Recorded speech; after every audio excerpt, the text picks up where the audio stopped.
No niin, mökki on tyhjennetty jotakuin, niin huomenna alkaa remontti,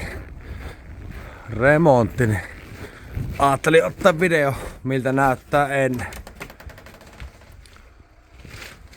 Ja sitten remontin jälkeen toisena. Eli tänne tullaan tupaan ja täältä löytyy makuuhuonetta, tupaa ja veski on täällä yksi.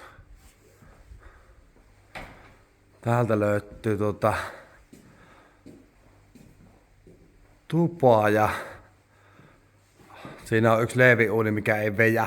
On tehty tolleen tyhmästi vähän kulmittain tähän rakennuksen nähen, niin siinä on kyllä yksi poistettava homma. Ja täällä on sitten keittiöt, tai keittiö.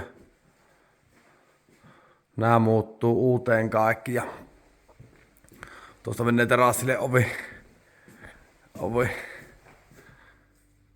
Noin. Täällä on yksi makuuhuone. Tältä näyttää täällä. No maalaukset ilmeisesti vielä jää näihin seiniin.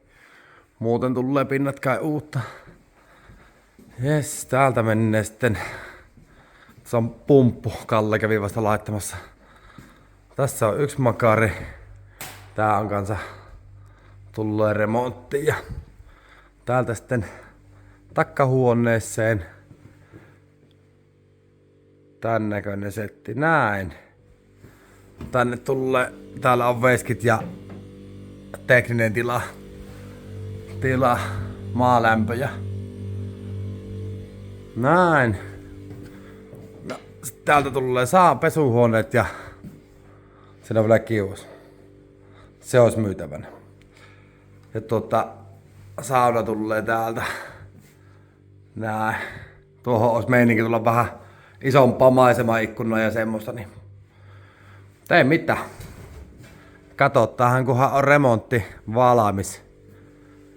Miltä ne maisemat näyttää sen jälkeen.